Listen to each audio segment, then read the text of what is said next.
أعوذ بالله من الشيطان الرجيم فألهمها فجورها وتقواها অতঃপর তাকে তার অসৎকর্ম এবং সৎকর্মে জ্ঞান দান করেছেন। সূরা শামসের ৮ নম্বর আয়াত। আল্লাহ সুবহানাহু ওয়া তাআলা এর আগের আয়াতে বলেছেন যে তিনি নফসের শপথ করেছেন এবং কিভাবে নফসকে ভারসাম্যপূর্ণ করেছেন সেই ব্যাপারে ৭ নম্বর আয়াতে আলোকপাত করেছেন। ৮ নম্বর আয়াতে আল্লাহ সুবহানাহু ওয়া তাআলা বলছেন, আল্লাহ সুবহানাহু ওয়া তাআলা ইন্সপায়ার করেছেন কোনটা সঠিক এবং কোনটা সঠিক নয় তার জ্ঞান দিয়ে। সো এর অর্থ হচ্ছে যে আল্লাহ সুবহানাহু ওয়া তাআলা আমাদের ভিতরে একটা জিনিসকে এমনভাবে রেখে দিয়েছেন যার মাধ্যমে আমরা হচ্ছে ভালো এবং মন্দের মধ্যে পার্থক্য করতে পারি, যেটা হচ্ছে প্রাণীদের মধ্যে নাই। সো এই যে ইন্সপিরেশন, এই ইন্সপিরেশনটা কি? এটা আল্লাহ আমাদের নফসের মধ্যে পৌঁছে দিয়েছেন এবং সেই নফস অর্থাৎ এর আগে আমরা জেনেছি ফিতরার ব্যাপারে, যে তার মাধ্যমে আমরা আসলে বুঝতে পারি যে ভালো এবং খারাপের পার্থক্যটা কোথায়।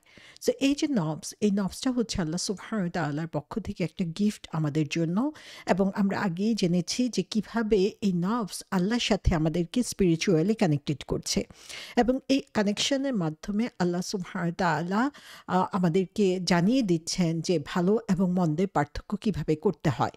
এর আগে আমরা দেখেছি যে আল্লাহ সুবহানাহু ওয়া তাআলা দিনের শপথ করেছেন, রাতের শপথ করেছেন। যেমন দিন এবং রাত একটা আরেকটা সম্পূরক, কিন্তু একটা আরেকটা বিপরীতে রয়েছে, তেমনিভাবে আমাদের নফসও হচ্ছে এই ভালো এবং মন্দের মধ্যে যে একটা আরেকটার বিপরীত, কিন্তু দুইটা পাশাপাশি অবস্থান করে, এই দুইটার মধ্যে সমন্বয় সাধন করছে। রাতের বেলা আমরা দেখি যে চাঁদ রয়েছে সেখানে, এবং সেখান থেকে আমরা কিছুটা আলো পাই।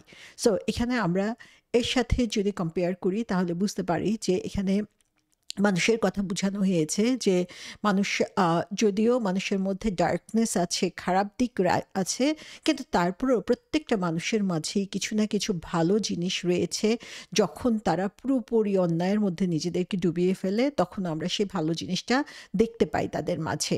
এবং এর সাথে আমরা যদি এর আগের যে শপথ, আকাশের শপথ, মাটির শপথ করা হয়েছে, সেটার সাথে আমরা যদি এটার রিলেশনটা দেখতে চাই, তাহলে দেখব যে আল্লাহ সুবহানাহু ওয়া তাআলা আকাশের শপথ করেছেন। সে আকাশ থেকে, অর্থাৎ স্পিরিচুয়াল সাইড থেকে আমাদের নফসটা আসছে, সোলটা আসছে, রুহটা আসছে।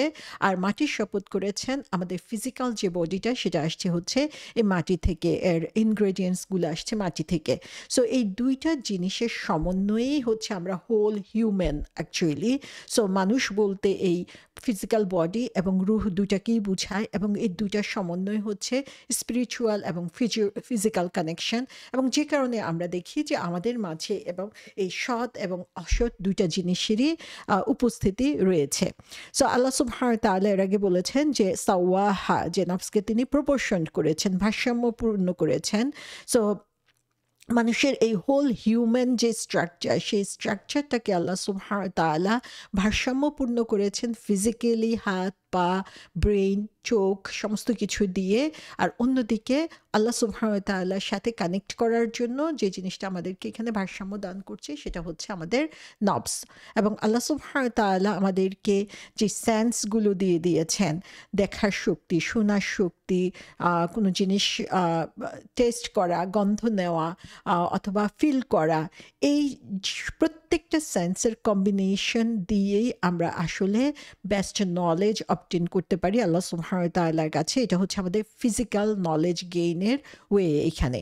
আবার আমরা দেখি যে আল্লাহ সুবহানাহু ওয়া তাআলা আমাদের আরও কিছু রিসোর্স দিয়েছেন, কিছু ফ্যাকাল্টিস দিয়ে দিয়েছেন, যেগুলো হচ্ছে আমাদেরকে এই ফিজিক্যাল বডিটাকে গাইড করার জন্য লাগে। যেমন আমাদের থিঙ্কিং প্রসেস, রিজনিং প্রসেস, আমাদের ইমাজিনেশন, কল্পনা শক্তি, আমাদের মেমোরি, পার্থক্য করার শক্তি, জাজমেন্ট করার শক্তি, আমাদের ইচ্ছা শক্তি, এই যে মেন্টাল পাওয়ারগুলো, সেই মেন্টাল পাওয়ারগুলো এই আমাদের 5 সেন্সকে কাজে লাগিয়ে এই পৃথিবীতে আমরা কিভাবে বেস্ট ওয়েতে থাকতে পারি, সেটার জন্য আমাদেরকে উপযোগী করে তুলছে। সো সাওয়াহা বলতে এই জিনিসটাও বোঝায় যে আল্লাহ সুবহানাহু ওয়া তাআলা এমনভাবে আমাদেরকে ব্যালেন্স করে দিয়েছেন।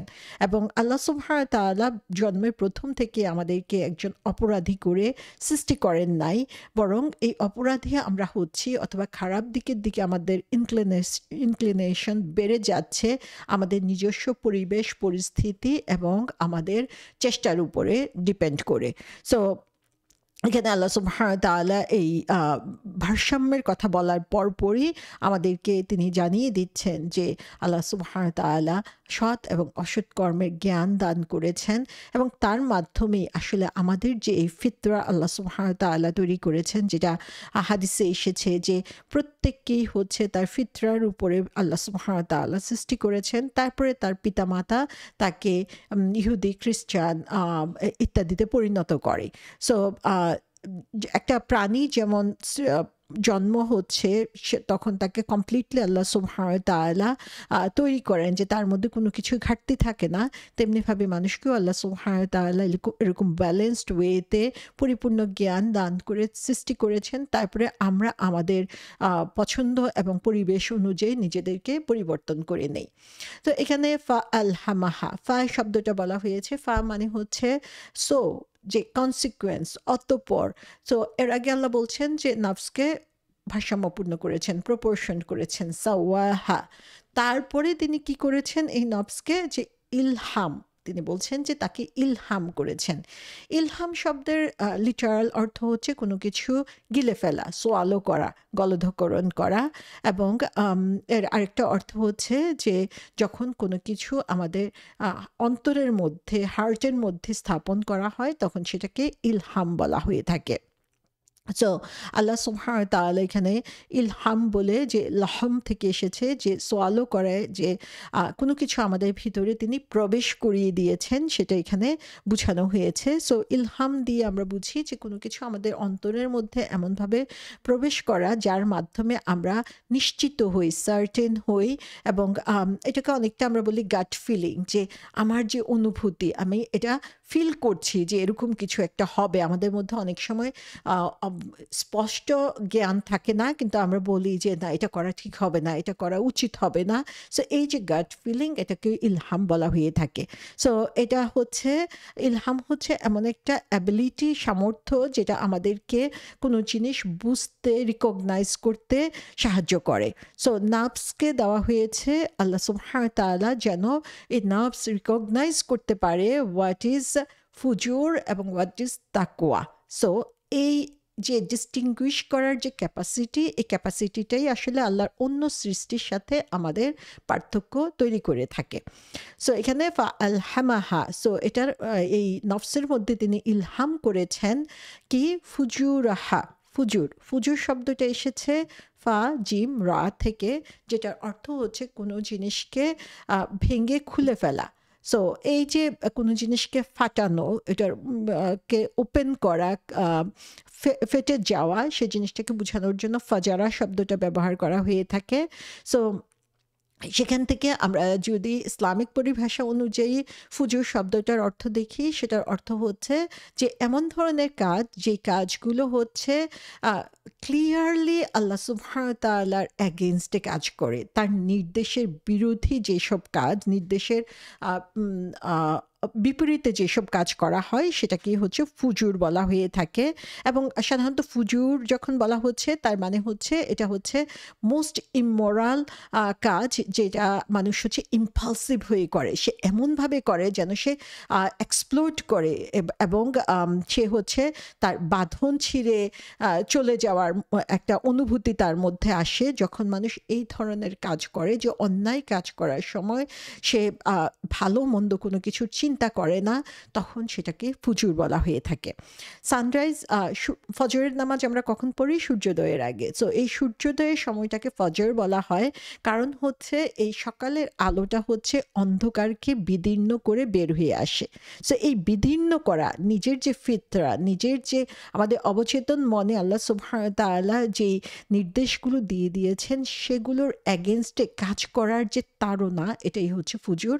এবং ফাজির ফজির হচ্ছে সেই ব্যক্তি যে হচ্ছে এক্সট্রিমলি রিবেলিয়াস, যে হচ্ছে প্রতিটা ক্ষেত্রেই হচ্ছে সে সীমা লঙ্ঘন করার জন্য চেষ্টা করে।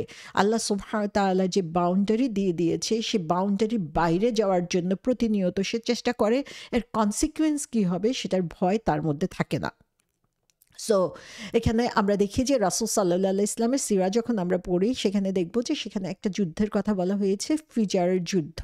সেখানে এই ফিজার নামটা এসেছে সেখানে তার কারণ হচ্ছে যে তারা সেই যুদ্ধটা করেছিল যেই সেক্রেট মান্থগুলো ছিল, যেই সময়গুলোতে আরবদের নিজেদের ট্রেডিশন ছিল যে সেই সময় তারা যুদ্ধ করতে পারবে না, কোনো ধরনের মারামারি করতে পারবে না, রক্তপাত করতে পারবে না, সেটাকে ওভারকাম করে সেটার বিপরীতে তারা এই যুদ্ধটা করেছিল। সেজন্য সেটার নাম হচ্ছে ফিজার। তো এখান থেকে আমরা দেখি যে এই যে সেই মাসগুলোর যে সম্মান, সেই সম্মানের বাইরে যেয়ে তারা যে কাজটা করেছিল সেটার জন্য এই ধরনের নামকরণ করা হয়েছে। সো এই ফুজুর থেকে আমরা কি বুঝি যে এটা হচ্ছে ক্লিয়ারলি আল্লাহ সুবহানাহু ওয়া তাআলার নির্দেশের এগেনস্টে যাওয়া, তার যে কাজের যে কনসিকুয়েন্স সে কনসিকুয়েন্সের কথা, ফলাফলের কথা চিন্তা না করে। তো আল্লাহ সুবহানাহু ওয়া তাআলা আমাদের নফসকে প্রি প্রোগ্রাম করেছেন এমনভাবে যে আমরা কোনো জিনিস খারাপ যেটা, সেই খারাপের ব্যাপারে আমরা কিন্তু সচেতন, ডিপ ডাউন ইনসাইড আমরা ভিতর থেকে জানি এই জিনিসটা খারাপ, এবং আমরা জানি যে এই খারাপ জিনিসটা করলে আমাদের জন্য কি ক্ষতি হতে পারে সেটা আমাদের মনের মধ্যে ট্রিগার করতে থাকে সারাক্ষণ। এই যে অ্যালার্ম, এই যে ট্রিগার, এটাকে ওভারকাম করে যখন আমি আমার ইচ্ছা মতো করতে চাই যে না আমি করবই এটা, আমার এটা করলেই আমার ভালো লাগবে, যদিও আমি বুঝতেছি যে এটা করা উচিত না, সেটাই হচ্ছে ফুজুর। সো যখন কেউ হচ্ছে তার ইমানের ব্যাপারে কোনো কিছু ভুল করে ফেলে, সেখানে সে হয়তো বা রিভিলেশন বা কোরআনের কথা পড়ে নাই, কিন্তু সে জানে তার বিশ্বাস তার কাছে কি দাবি করে, যখন সে এটার আগেনস্টে কাজ করে সে কিন্তু খারাপ ফিল করে। কিন্তু যখন সে বারবার এই কাজটা করতে থাকে তখন তার এই যে খারাপ ফিলিংসটা, সেই খারাপ ফিলিংসটাকে সে তখন ইগনোর করতে শিখে, এবং তার যে গিল্টি কনসার্নস সেই জিনিসটাকে সে ইগনোর করতে শিখে, এবং এই হচ্ছে ফুজুরের কনসিকুয়েন্স, যে আস্তে আস্তে সে খারাপ কাজের প্রতি তার যে খারাপ লাগার অনুভূতি সেটা তার মধ্য থেকে দূর হয়ে যায়। এবং তারপরে আল্লাহ বলছেন যে ওয়া তাকওয়াহা, সে তার মধ্যে খারাপ ইমোরালিটি অথবা ওপেন ট্রান্সগ্রেশন, যে ওপেনলি সিন করার যে ইন্সপিরেশনটা বা তার অনুভূতিটা আসছে, তার সাথে সাথে তার মধ্যে আল্লাহ সুবহানাহু ওয়া তাআলা ব্যালেন্স করে দিয়েছেন তাকওয়া দিয়ে। তাকওয়া শব্দটার সাথে আমরা সবাই পরিচিত, আমরা সাধারণভাবে বলে থাকি যে আল্লাহর ভয়। সো আসলে তাকওয়া কি শুধু আল্লাহর ভয়? তাকওয়া শব্দটা আসলে আরো ব্যাপক অর্থ প্রকাশ করে। এটা হচ্ছে কোনো ব্যাপারে সচেতন হওয়া।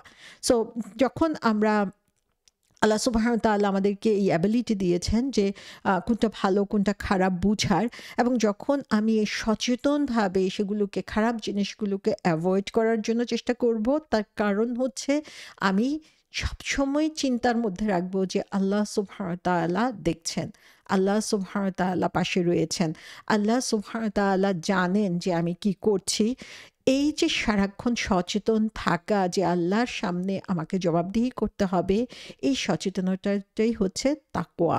সো তাকওয়াটা আসলে শুধু আল্লাহর ভয় না, তাকওয়ার অর্থ হচ্ছে তাকওয়া দিয়ে আসলে দুইটা কোয়ালিটির কথা এখানে বোঝানো হয়, একটা হচ্ছে প্রোটেকশন আর একটা হচ্ছে প্রিকশন। সো ফার্স্ট হচ্ছে যে আমি যে জিনিসটা খারাপ, সেই খারাপ জিনিসটা থেকে দূরে সরে থেকে নিজেকে রক্ষা করার চেষ্টা করছি, এটা হচ্ছে ফার্স্ট পার্ট তাকওয়ার। আর সেকেন্ড পার্টটা হচ্ছে যে এই খারাপ কাজের কারণে যে শাস্তি পাওয়ার কথা, সেই শাস্তি থেকে নিজেকে বাঁচানোর জন্য আমি সাবধানতা অবলম্বন করছি। সো এই দুইটা জিনিসের সমন্বয় হচ্ছে বিং কনশাস, সচেতন হওয়া নিজেকে রক্ষা করার জন্য, এবং রক্ষা করার জন্য যে সাবধানতা দরকার রয়েছে সেই সাবধানতা। এবং ওয়াক অফ ইয়া, এই শব্দটা থেকে আসলে এই দুইটা অর্থই বোঝানো হয়ে থাকে, খারাপ জিনিস থেকে দূরে সরে থাকা এবং এর কনসিকুয়েন্স বা শাস্তি থেকে নিজেকে বাঁচানোর জন্য চেষ্টা করা।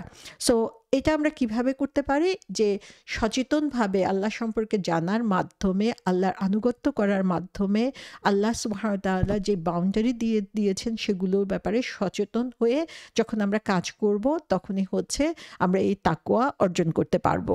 সো এই কনসেপ্টগুলা আসলে কোনোটাই আমাদের জন্য নতুন কোনো কিছু না। আমরা সবাই ন্যাচারালি এই জিনিসগুলো জানি এবং আমাদের যে স্রষ্টা রয়েছেন, সেই স্রষ্টা যেভাবে আমাদেরকে তৈরি করেছেন সেটা আমাদের মধ্যে আল্লাহ সুবহানাহু ওয়া তাআলা প্রবেশ করিয়ে দিয়েছেন, যে কারণে হচ্ছে আমরা এই ২ টা স্টেট সম্পর্কেই জানি। আমরা একদিকে জানি যে এই ফুজুরের যেই আগলিনেস, এর যে আম আ এর থেকে যে শাস্তি পাওয়ার কথা সেটা, আবার তাকওয়ার যে সৌন্দর্য সেটা সম্পর্কেও আমরা জানি, এবং এই ২ টার মাধ্যমে মধ্যে কিভাবে ব্যালেন্স করতে হবে সেটা আল্লাহ সুবহানাহু ওয়া তাআলা আমাদেরকে এখানে বলে দিয়েছেন। এবং আ এখানে এসেছে যে রাসূল সাল্লাল্লাহু আলাইহি সাল্লাম বলেছেন যে তাকওয়া বা রাইটিয়াসনেস হচ্ছে মানুষের ভালো চরিত্রের মধ্যে, এবং রং ডুইং অথবা ফুজুর হচ্ছে যখন মানুষ হচ্ছে তার অন্তরে যা কিছু রয়েছে সেটার এগেনস্টে কাজ করে এবং সে এটা মন থেকে আসলে অপছন্দ করে। এবং আরেকটা হাদিসে এসেছে যে একজন সাহাবী বলেছেন যে আমি রাসূল সাল্লাল্লাহু আলাইহি সাল্লামের কাছে আসলাম এবং তিনি আমাকে বললেন যে আম আ তুমি এসেছো তাকওয়া সম্পর্কে জিজ্ঞাসা করার জন্য? আমি বললাম হ্যাঁ। তিনি বললেন যে তুমি তোমার অন্তরকে জিজ্ঞাসা করো। সো অন্তরে যা কিছু তুমি ইজ ফিল করো, সহজ মনে করো, স্বাচ্ছন্দ্য বোধ করো এবং যার মাধ্যমে তোমার অন্তর প্রশান্তি লাভ করে, সেটাই হচ্ছে তাকওয়া। আর ফুজুর হচ্ছে সেই জিনিসটা যার মাধ্যমে তোমার অন্তর অশান্ত হয়ে পড়ে এবং এই ব্যাপারে তুমি হচ্ছে নিজের জিনিসটাকে জাস্টিফাই করার জন্য তুমি মানুষের কাছে বারবার যেতে থাকো যে এর এটা কি সঠিক হলো কি হলো না, যেটা আমরা খুব কমনলি দেখে থাকি এখনকার সমাজের মধ্যে, যে ইন্টারেস্ট দিয়ে বাড়ি কিনবো কিনা। আমি জানি যে ইন্টারেস্ট নেওয়া হারাম, আমি জানি যে এটা নেওয়া আমার উচিত হবে না, কিন্তু তারপরে আমি হচ্ছে জাস্টিফাই করার জন্য চেষ্টা করি। তখন কি করি, বারবার এই ইমামের কাছে যাই, সেই শেখের কাছে যাই, যতক্ষণ পর্যন্ত না আমি আমার ফেভারে কোনো কিছু পাচ্ছি, কিন্তু ডিপ ডাউন আমি জানি যে এটা করা উচিত না। সে কারণেই হচ্ছে আমি আরও বেশি সাপোর্ট খোঁজার জন্য চেষ্টা করি। সো এটাই হচ্ছে যে মানুষের মাঝে আল্লাহ সুবহানাহু ওয়া তাআলা যে অনুভূতিটা দিয়ে দিয়েছেন, সেই অনুভূতিটা হচ্ছে এটাই যে আমার অন্তর যেটাতে ভালো ফিল করে, স্বাচ্ছন্দ্য বোধ করে, প্রশান্তি অনুভব করে, সেটাই হচ্ছে তাকওয়া। আর এগেইনস্টে যখন যাবে তখনই সেটাই হচ্ছে ফুজুর। সো আল্লাহ সুবহানাহু ওয়া তাআলা আমাদেরকে এমনভাবে তৈরি করেছেন যে কোনটা খারাপ পথ এবং কোনটা ভালো পথ সেটা আসলে আমরা জানি। আমাদের আল্লাহ সুবহানাহু ওয়া তাআলা যেভাবে সৃষ্টি করেছেন, সেই সৃষ্টির কারণে আমরা শুধুমাত্র আমাদের বিহেভিয়ার অথবা আমাদের যে ইচ্ছা, আমাদের প্রবৃত্তির যে আকাঙ্ক্ষা, সেটাকে জাস্টিফাই করার জন্য আমরা হচ্ছে বিভিন্ন ধরনের অজুহাত খোঁজার জন্য চেষ্টা করি। আমরা যদি একটা ড্যামের কথা চিন্তা করি, বাঁধের কথা চিন্তা করি, যে বাঁধটার মধ্যে যখন ছোট্ট একটা ফাটল ধরে, যে একটুখানি ফাটল ধরলো, কিন্তু বাঁধের পানির ধাক্কায় দেখা যায় যে প্রথমে হয়তো একটু চুইয়ে চুইয়ে পানি পড়ছে, কিন্তু গ্র্যাজুয়ালি সেই ক্র্যাকটাই, ফাঁকটাই বড় হতে থাকবে, বড় হতে হতে হতে হতে তখন দেখা যাবে যে পুরা বন্যার মতো হয়ে গিয়েছে সেখানে। সো আমাদের অবস্থাটাই হচ্ছে এরকম যে আমরা ফিতরার এগেনস্টে একটু একটু একটু একটু করতে করতে যখন আমরা হচ্ছে এটা বড় আকার ধারণ করে, এই ছিদ্রটাই অনেক, ফাটলটাই অনেক বড় হয়ে যায়, তখনই হচ্ছে সেটা ফুজুরের পর্যায়ে চলে যায়। সো তাফসীরকারগণ বলেছেন যে এই আয়াতটার ২ টা অর্থ রয়েছে। একটা হচ্ছে যে স্রষ্টা আমাদের মাঝে ভালো এবং খারাপের যে টেন্ডেন্সি সেটা তিনি তৈরি করে দিয়েছেন, এবং প্রত্যেকটা মানুষই হচ্ছে তার যে নিজস্ব ফিলিং, অনুভূতি রয়েছে সেটা দিয়ে সে বুঝতে পারে। এবং সেকেন্ড যে অর্থ সেটা হচ্ছে যে আল্লাহ সুবহানাহু ওয়া তাআলা আমাদের অবচেতন মনের মধ্যে এই কনসেপ্টটা দিয়ে দিয়েছেন যে কোনটা নৈতিকভাবে ভালো এবং কোনটা নৈতিকভাবে খারাপ। এবং আমরা জানি যে ভালো এবং খারাপ কখনোই এক নয়, সেই অনুভূতিটা আল্লাহ সুবহানাহু ওয়া তাআলা আমাদের মাঝে দিয়ে দিয়েছেন। উদাহরণ হিসেবে আমরা বলতে পারি যে প্রত্যেকটা প্রাণীর মধ্যেই আল্লাহ সুবহানাহু ওয়া তাআলা এই যে ইলহাম বা ইন্সপিরেশন দিয়ে দিয়েছেন, যে কারণে সে জানে যে তার প্রয়োজন কি।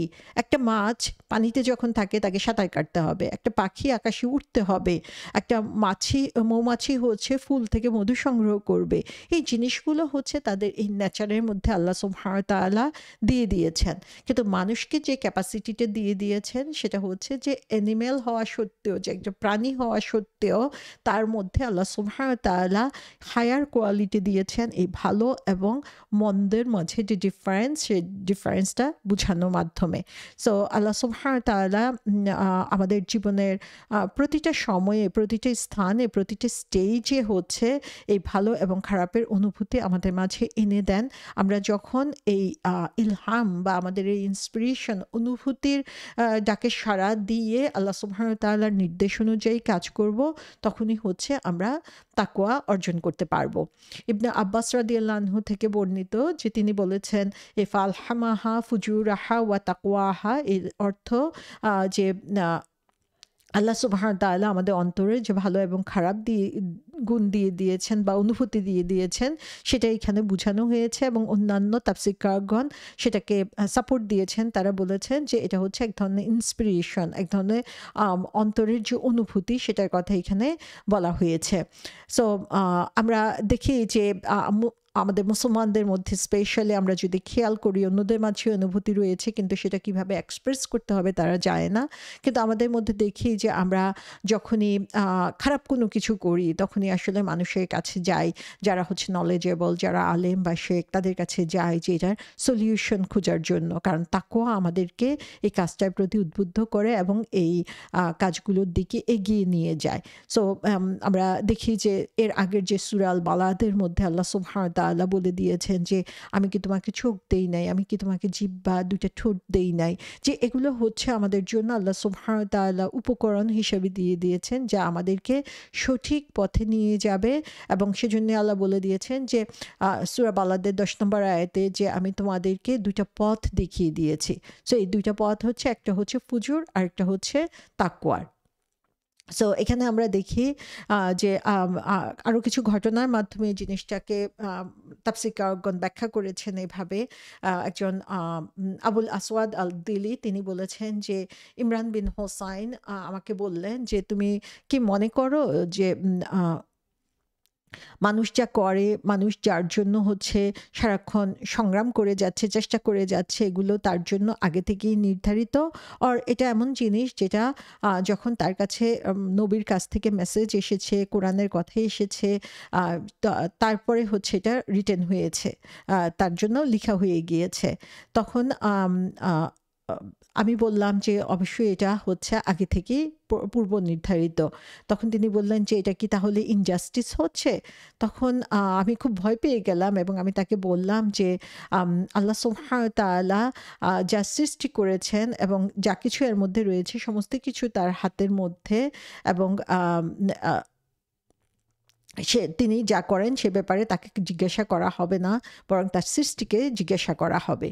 তখন ইমরান রাদিয়াল্লাহু বললেন যে আল্লাহ তোমাকে গাইড করুক, আমি তোমাকে এই কথাগুলো এই জন্য জিজ্ঞাসা করলাম যে অমুক গোত্র থেকে লোক আসলো এবং রাসূল সাল্লাল্লাহু আলাইহি ইসলামকেও ঠিক এই কথাগুলোই জিজ্ঞাসা করলো, এবং তখন রাসূল সাল্লাল্লাহু আলাইহি ইসলাম জবাব দিলেন যে এটা আগে থেকেই প্রিঅর্ডেন্ড, আগে থেকেই এটা তাকদীর নির্ধারিত করা হয়েছে। তখন সেই লোক জিজ্ঞাসা করলো যে তাহলে আমাদের কাজ করার কি দরকার যদি সেটা আগে থেকেই নির্ধারিত হয়ে থাকে? তখন রাসূল সাল্লাল্লাহু আলাইহি ইসলাম জবাব দিলেন যে যে আল্লাহ সুবহানাহু ওয়া তাআলা যাকে সৃষ্টি করেছেন তাকে যে কোনো একটা পজিশনের জন্য, জান্নাত অথবা জাহান্নাম, সেটার জন্য সৃষ্টি করেছেন এবং তার জন্য পরবর্তীতে সেটাকে সহজ করে দেন।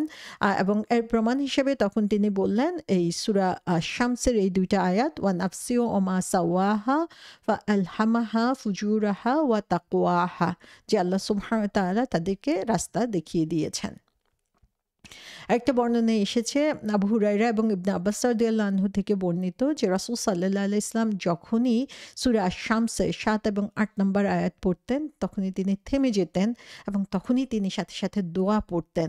সে দোয়াটা হচ্ছে আল্লাহুম্মা আতি নাফসি তাকওয়াহা আনতা ওয়ালিয়ুহা ওয়া মাওলাহা ওয়া আনতা খায়রু মান যাক্কাহা। হে আল্লাহ, তুমি আমার অন্তরকে হচ্ছে তাকওয়া দান করো। আম তুমি হচ্ছ এর অভিভাবক এবং মালিক, এবং তুমি হচ্ছ দ্য বেস্ট পারসন যে হচ্ছে এটাকে পরিশুদ্ধ করতে পারে। সো এখানে আমরা দেখি যে আল্লাহ সুবহানাহু ওয়া তাআলা যে শক্তি বা সামর্থ্য আমাদের এই নফসকে দিয়ে দিয়েছেন, যে ক্ষমতা এখানে দিয়ে দিয়েছেন, সেটার ব্যাপারে রাসূল সাল্লাল্লাহু আলাইহি ওয়াসাল্লাম সাথে, সাথে আল্লাহ সুবহানাহু ওয়া তাআলার কাছে দোয়া করতেন। যদিও আমরা জানি যে রাসূল সাল্লাল্লাহু আলাইহি ওয়াসাল্লাম হচ্ছে সবচেয়ে সঠিক পথের মধ্যে রয়েছে, কিন্তু তারপরেও তিনি আল্লাহর কাছে সাহায্য চাইতে ভুলতেন না। সো আমাদের অবস্থা আমরা জানি যে আমরা কত ভালনারেবল একটা সিচুয়েশনের মধ্যে থাকি, যে প্রতিটা মুহূর্তে আমরা হচ্ছে এই ভালো এবং মন্দের দ্বন্দ্বের মাঝে রয়েছি, এবং আল্লাহ সুবহানাহু ওয়া তাআলার কাছে আমরা প্রতি মুহূর্তে দোয়া করব তিনি যাতে আমাদের এই যে নাফসের যে ভালো এবং মন্দের যে দ্বন্দ্ব, সেখান থেকে তিনি আমাদেরকে প্রোটেক্ট করেন, যেন আমরা এই বা ফাজির হওয়া থেকে নিজেকে রক্ষা করতে পারি এবং মোত্তাকি হতে পারি, এবং সেটা আমাদের চরিত্রে ধারণ করতে পারি। আল্লাহ সুবহানাহু ওয়া তাআলা আমাদের সবাইকে সেই তৌফিক দান করুন।